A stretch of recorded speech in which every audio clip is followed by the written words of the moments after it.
ഇന്ന് ഹർത്താലുമായിക്കൊണ്ട് ഒരു വ്യത്യസ്തമായ വിഭവമാണ് ഊണിന്. കണ്ടോ, ബജ്റ കഞ്ഞിയും മുട്ട ചേർത്ത ഇലക്കറിയും സാലഡും. ഇതെങ്ങനെയാണ് വെച്ചതെന്നും നമുക്ക് കാണാം.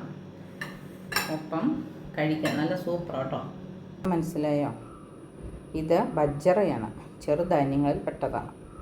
ഇതിൽ പ്രോട്ടീന്, ഫൈബർ, ഇരുമ്പ്, മഗ്നീഷ്യം എന്നിവ അടങ്ങിയിട്ടുണ്ട്. ഇത് ഒരു സ്പൂൺ ഉണ്ടെങ്കിൽ, ഒരു ടേബിൾ സ്പൂൺ ഉണ്ടെങ്കിൽ ഒരാൾക്ക് ഒരു നേരത്തെ ഫുഡിനുണ്ട്. അതിൻ്റെ കൂടെ ഇലക്കറികളും സാലഡും കൂടെ ആയാൽ നല്ലത്. ബജ്റയൊന്ന് കുതിർക്കാൻ വെക്കാം. ഇതിൻ്റെ പകുതി എടുത്ത് കുതിർക്കാൻ വെക്കാം. പകുതി ഒരു പാത്രത്തിലിട്ട് വയ്ക്കാം.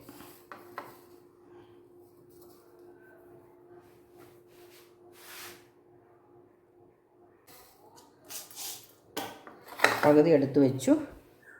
പകുതി നമുക്ക് കുതിരാൻ ഒരു വെള്ളത്തിലിടാം.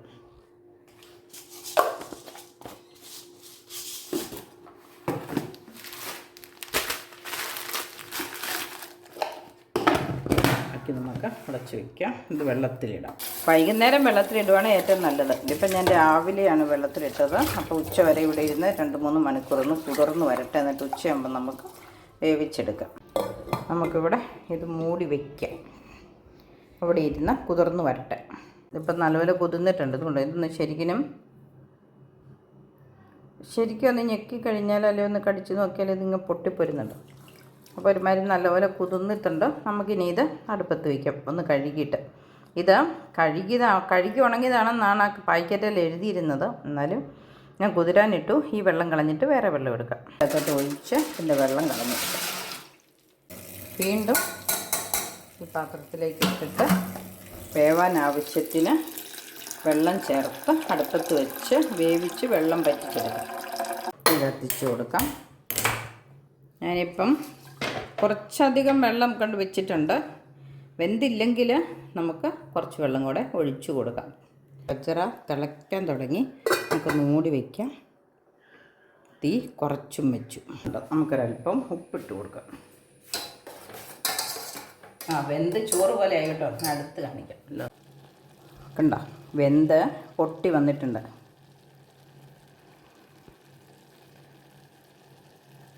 ഇനി നമുക്ക് ഒരല്പം വെള്ളമുണ്ട്. തീ ഒന്ന് കൂട്ടി വെച്ച് വെള്ളം പറ്റുമ്പം നിർത്താം. ഉപ്പിട്ട് കൊടുത്തു, ഇളക്കി.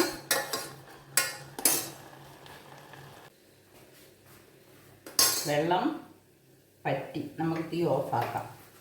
എന്നിട്ടിവിടെ ചൂടോടെ ഒരു സെർവിങ് ബൗളിലേക്ക് മാറ്റാം. ഇനി നമുക്കിതിലേക്ക് ഒരല്പം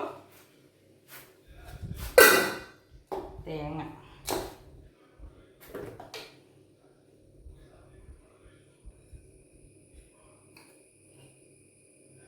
ഒരല്പം തേങ്ങ ചിരവിയത്, ഉപ്പ് നമ്മൾ ചേർത്തതാണല്ലോ. ഇനി ഇതിൻ്റെ കൂടെ കഴിക്കാനായിട്ട് ഒരു സാലഡിനകത്ത് കുക്കുംബറുണ്ട്, കാരറ്റുണ്ട്, സവോളയുണ്ട്. ഇനി ഞാൻ ആഡ് ചെയ്യുന്നത് അല്പം 3-4 ബദാമും അണ്ടിപ്പരിപ്പും കടലയും. ഇത് സൺഫ്ലവർ സീഡാണ്. ഇത് ഫ്ലാക്സ് സീഡ്.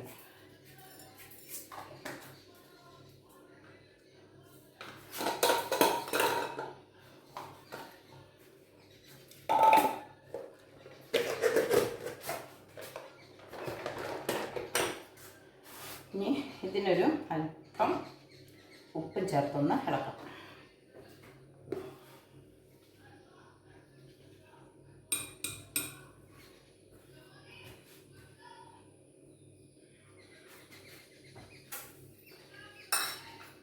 വേണമെങ്കിൽ നമുക്ക് തൈര് ഒഴിക്കാം, അല്ലെങ്കിൽ നാരങ്ങാനീര് ഒഴിക്കാം. ഞാനിപ്പോൾ ഒരല്പം നാരങ്ങാനീരാണ് ഒഴിക്കുന്നത്. ഒരു മുറി നാരങ്ങയുടെ നീര്.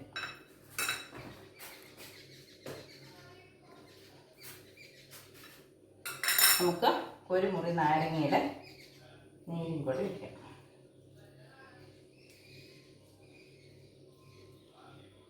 നാരങ്ങാനീര് ഒഴിക്കാൻ ഇഷ്ടമില്ലാത്തവർക്ക് തൈര് ഒഴിക്കാം. ഇനി വിനാഗിരി ഒഴിക്കുന്നവർക്ക് വിനാഗിരി ഒഴിക്കാം. ഇനി നമ്മുടെ അടുത്തുണ്ടെങ്കിൽ നമുക്ക് ഒലിവെണ്ണ ഒഴിക്കാം. ഞാനിപ്പോൾ ഒലിവെണ്ണ ഇതിനകത്ത് ഒഴിക്കുന്നില്ല. നമ്മുടെ മില്ലറ്റ് കഞ്ഞിക്കകത്ത് ഒരല്പം ഒലിവെണ്ണ ഒഴിക്കും.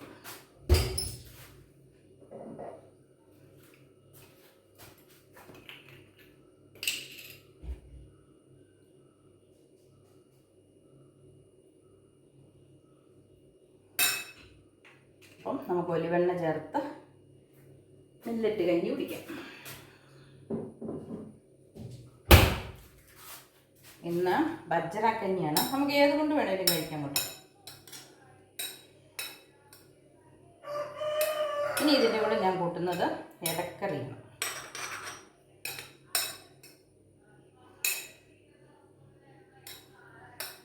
വേറെ പാത്രത്തിലോട്ട് എടുക്കണ്ടേ, ഇതിൻ്റെ സൈഡിലേക്ക് തന്നെ നമുക്ക് ഇലക്കറി എടുക്കാം.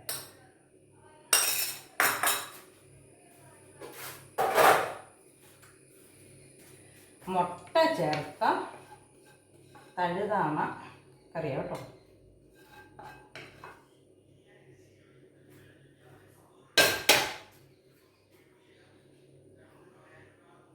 അപ്പം നമ്മുടെ ഉച്ചക്കത്തെ ഊണ് റെഡിയായി. സാലഡ്, ബജ്ര കഞ്ഞി, മുട്ട ചേർത്ത തഴുതാമത്തോരൻ.